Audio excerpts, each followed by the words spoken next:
Hey everybody, it's Deanna with toolsofenergyprotection.com, your energy shift expert, where we teach highly sensitive people and empathic people how to shield themselves from other people's negative energy and perhaps the energies that are currently happening on the planet.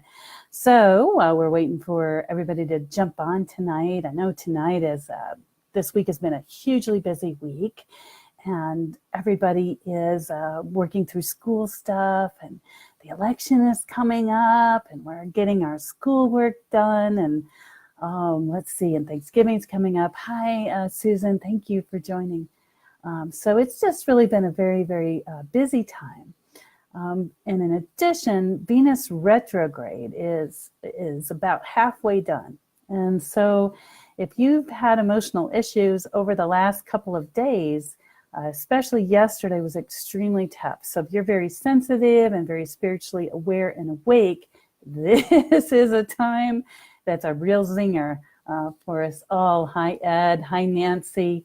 Thank you for joining. So if you know someone who's highly sensitive or somebody who's maybe been on the edge, very irritable, very fearful over the last couple of days, if you would share this video with them live or if we're on Facebook or my webpage, make sure they get a hold of it, because I'm going to give 3 steps to help you through this time of Venus retrograde. And again, we're about halfway through. So I wrote out some notes today because this is such a weighty matter. And Venus retrograde started on October 5th and it went to November 15th. And if you're really interested in what's happening on the planet, if you look at planetary shifts and alignments, these things change the frequency of the heartbeat of the planet. So if you've been with me for a while, you know those are things that are going on. Hi, Tim. Thanks for joining us tonight. And so this is a divine system that was set in place. And if you ever have any questions like I used to about astrology, and I looked for it in the Bible to see, how did it fit in and all that. If you'll have a look at the time that Jesus was born and look at what the people who were coming to see him, what were they looking at? And it's an alignment of the stars, which had to do with Judaism. But I digress. And let's talk about here and now and what's happening with Venus retrograde. So like I said, we're about halfway through. And there's other planets involved. Sagittarius is a bunch of stars all placed in a certain way that we call Sagittarius so that people can relate to it. And so the Venus retrograde has spent some time in there, and it's spent some time in other places. So if you're really interested, check that out on the web. Put in Venus retrograde and see what comes up, and it'll tell you more about what degrees and all that. It's a beautiful science. But the reason for me being here this evening is to talk about energy shifts, because I work with highly sensitive people and empathic people, and a lot of times we feel the energies way more than anybody else does.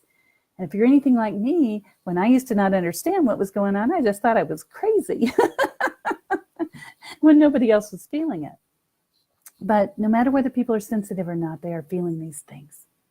And so when Venus goes into retrograde, what's happening is that your passion, that's Venus's energy. It's passion, it's love, it's romantic fulfillment. So this energy shift is more about love than it is anything else. And we talked last week about the shadow side of ourselves, the darker side, the part that we've pressed down. How many people out there have pressed things down year after year after year, or even in our childhood or early adulthood, things that weren't happy that were going on, things that were toxic. And in order to survive, the human brain would pattern it differently so that it went into a memory bank where it wasn't really accessible, which gave us less memory space to work with. One of the symptoms I noticed of that is if I tend to forget things a lot, if I'm not sleeping well at night, it's usually because my brain is stored all these things, put it into my subconscious mind, which is the human body, and you don't sleep well. So if we think about Venus retrograde, Venus is about objectivity and about passion. And it's really asking us to look at what our passions are and what our passions are not. And then combined with where it is in time and space right now, and the other nodes and all these other things that are going on, it's really looking at you. This is about you. And what's happening is people in our lives are reflecting back to us the stuff that's in here that's not been taken care of, not been handled. If there's things you've been putting off, in your life that you haven't handled, done, taken care of, or faced, those things are coming out right now. And they can be as simple, I'll give a personal example, simple as my daughter's education. When I was about her age where she is now, I got dumped into a public school system with little support at home. So I had to do my homework on my own or ask friends or get some help. And when I asked for help, I didn't get very much because they were too busy doing something else. So now here I am running a full-time business. This is what I do.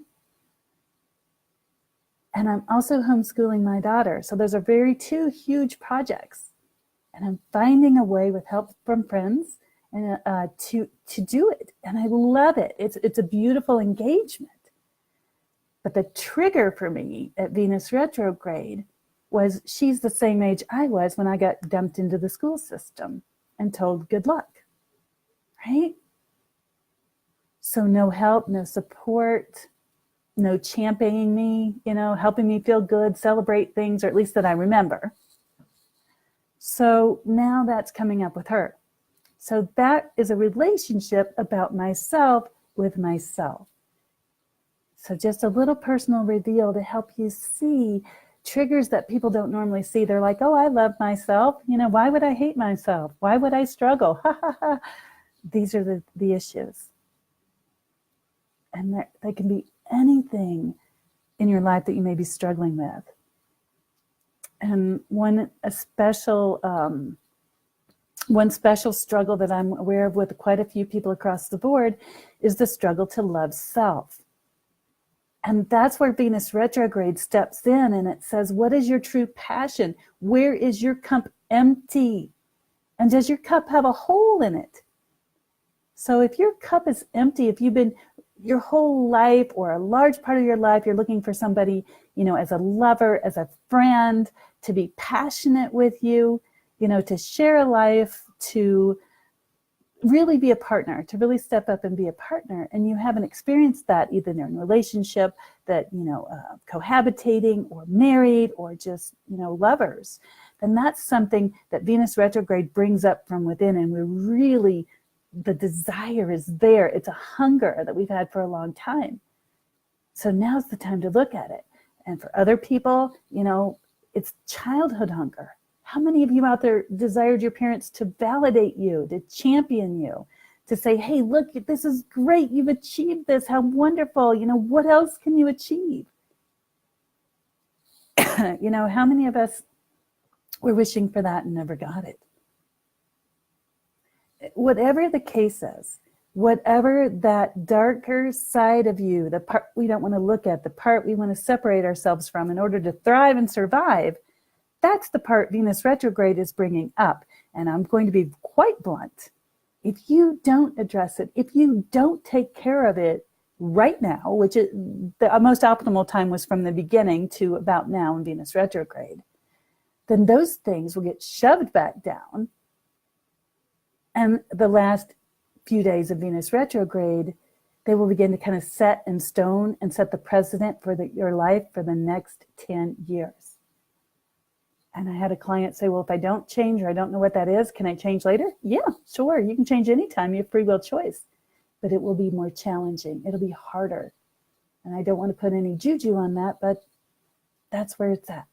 So I did promise tonight to share 3 steps to help you move forward. So the first step is really to identify what have you been suppressing? What are you passionate about? And whatever you find yourself lacking, desiring to have, feeling like you don't have, that's what's down here. And I gave a couple of examples, and I don't know what that might look like in your life. And if you're having trouble identifying those things and really desire to move forward, coming up Thursday, I'll be at For Heaven's Sakes Books in Denver. And you can call the store and make an appointment to see me. I'm there from 11 to 5 on Thursday. And if you live in the northern part of the state, or perhaps you're watching from Wyoming, I will be at the Body, Mind, Spirit Expo in Loveland, Colorado on Saturday and Sunday. To learn more, pop over to toolsofenergyprotection.com and click on upcoming events. You can get all the details there. All right. So the first step, if you will, is to find what it is that you're passionate about, what you've been missing, and where's your perspective. So, for me, I could be very bitter, I could be very angry and grieve the loss of things I didn't receive or perceive or remember that I received, and be angry at that and let that drive my life. But that's not the answer, because that will drain you. Have you ever played a video game and it starts over here and then ends over here when you get to empty, in that life? That's kind of where this is it. So please don't let that drain you. This is the time to dig it out, uproot it, get it out, throw it out, and replace it with something different. So after you identify what it is that you feel you've lost or feel you've never received or will never gain, there's some of us that know there's things we will gain in this life because of where we are in our time in this life. Step one is to grieve the loss. I know there's time that I've lost that I'll never get back in this life, in this body. And I'm very upset that I won't get it back because I'd like to redo it. I'd like to have a do-over. So grieving the loss of time, sometimes it's that simple. Or grieving the loss that you didn't have the Disney princess storyline that you wanted. I mean, these are beliefs because these are the things fed into our head by movies and our environment. And sometimes we get them stuck in our head and then we get mad because we don't receive them. This happens a lot with people that don't have sculpted bodies because that's what they see on TV or they see in the ads, and then they're upset they don't have one and beat themselves up. So either go work out or don't. Change your diet or don't. But grieve the loss if you're not going to do it. And if you are, set a new way to get it done. And then go achieve it. All right, step one, grieve the loss. Step two, oh yes, and in grieving the loss, if there's unfinished business that you have with someone and you're not going to be able to resolve it for whatever reason, go ahead and make sure that you take care of unfinished business. All right, step two is see what's possible now. That's what's important. Like I was talking about, if you want to have a more sculpted body, what's possible now? How old are you? How far is the gym? Is there a workout, maybe Zumba, that you can do at home from your TV that's free? What kind of exercise can you do? Some people can only sit in a chair and do arm exercises. Some people can only exercise in the water. What's possible for you? And then once you discover what's possible for you and you have some body awareness, put it on a calendar and start doing it. I think it takes 28 days to set a new habit. So the first few days might be challenging, but if you go forward and you're brave, you will get on more of a cycle. And after that, it becomes easier, but please don't obsess about it. All right, step three is get off that fence. Venus retrograde, the first half of it have been a test, testing you on old stuff. Are you gonna bring it up and let it go and be washed clean? Or are you gonna hang on to some of it? That's been the test. What are you doing? What are you holding on to? What did you not let go yet? What haven't you identified? Ask God, Spirit, or Source to reveal it to you, and He will. But this is about the midpoint of Venus retrograde. And it's time for you to get off the fence at the midpoint. So if you're straddled on the fence, either swing your legs to one side and walk back into your poop and keep living it, or swing your legs to the other side and take some brave steps. Do something new and set up a new pattern and keep going. Don't worry if you falter. Don't worry if you stumble. Ask God, Spirit, or Source to support you and keep going, because that's the second part of Venus retrograde. But if you choose not to get off the fence, or you choose to go back in your old habits, it will emotionally weigh you down and keep you from succeeding going forward. And Venus retrograde is also showing us inner passion. So if you're watching this video and you're like, I have no idea what this woman is talking about, that's because your heart isn't open. And that's a place to start, because if you're numb and your heart is dead from numbness, you can't possibly imagine what passion looks like. So there's your place to start in Venus retrograde. I had a few people talk to me about that a few days ago. Find out what you're passionate about. Find out why you're stalled. If your heart, is unopened, ask God's spiritual source to open it for you, and it will be done. All right. So 40 days, 40 nights. That's where Venus retrograde is. If you notice, the number 40 is in the Bible several times. What's really cool about that is if you go and look that up and look at every single story around the 40 days, 40 nights, or 40 years, what you'll find is there is a promise of fulfillment at the end of it. The first part of it is a trial period. The first part of it, is a test period, So we're at the part where we've been tested and where we failed, or where we didn't, quite make it, of things we haven't released. Now we're going to go into a trial period where we're trying on new energy and letting go of old energy. And God's spiritual source is saying, what are you going to do? Which way are you going to go? And that's why you got to get off of the hump of the fence and choose to go one way or the other, because the hump will not serve you. And I will I will assure you that hump is going to rise up and end up cutting you in half. So swing your feet one way or the other. The last part of it is going to be the try it on period. So once you make your decision of which way to go and you start out doing it, remember that it's trial and error. Don't be so hard on yourself. Be ease and grace walking forward, and then try it on for a little bit. But this is a major decision road. This conjunction of the stars doesn't happen very often. It was interesting. I was looking at the cycle period and the amount of times it cycles in a century, and it kind of looks like the Fibonacci code, if you know what that is, which was kind of interesting. But this is a period that any secrets you've kept will show up.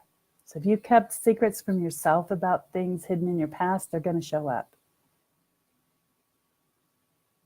If you need help with that, reach out to me. Go to toolsofenergyprotection.com. Click on appointments and come see me, and we'll see if we can unlock it for you. The other way to look at it is what's in here that's bubbling up. It will remind you of the one thing you've always wanted and never received. And like I said, sometimes it's just allowing yourself to have the grieving process. And several people have commented to me that they've been angry lately and they don't know why. This is why. Because it's things that our subconscious is looking at in our dreaming state that we don't in our conscious state to work it out, because that's the energies that are being supported in the here and now. So I'm going to look real quick at the feed for questions. If you have any, please feel free to post them. And I'm going to keep this short tonight like we did last time, because a lot of times people don't want to devote a whole hour. So I'd like to say hi to Cherie, hi to Jeff, hi to Anna, hi to Ed, Tracy, welcome aboard. And Diane, nice to see you. And Brandy, nice to see you. If there's any questions, please feel free to put them in the feed. If you're seeing this recorded, put them in the feed and I'll answer them as quick as I can. You can also do that on YouTube, or you can private message me in Facebook, or on my website. There's a place to email if you prefer. See if I have any questions. There's a little lag time. So anyway, going forward with Venus retrograde, get off the fence, make a decision in your life. Like I said, this is mostly centered around relationships. So that's why I talked about romantic relationships. If you are already involved in a relationship and you're pointing your anger or fear towards the other person, ease up a little bit, because most likely it's stuff that's within you that's bubbling up, has nothing to do with them, but we tend to mirror it on the people that are closest to us. All right. Ed, thanks for checking to see if you can get in to see me Thursday, that would be great. Would love to see you. You want to give the store a call. So anyway, everybody have a great and wonderful night. And this week is extremely busy for me. So if you would like to see me live and in person, I'll be tomorrow night at For Heaven's Sakes Bookstore doing a reading where I'm going to be talking to deceased loved ones. So if you'd like to get on that, come on down. And then I'll be up north in Loveland, Colorado on Saturday and Sunday. And you can get at the Body Mind Spirit Expo, you can get all the information, toolsofenergyprotection.com, and then click on live events and come on and see me. And if not, see me at the store on Thursday, but I will be very busy this week. You can pull up for a private session that we will do either by phone or we can also do it on the internet where you can see me. And you can schedule one of those by clicking on private appointments. So I don't, let me see, just check one more time. Christina, you're welcome. Anna, you're welcome. So with that, everybody have a great and wonderful night and treat yourself well. Get plenty of water and rest, and I'll see you soon.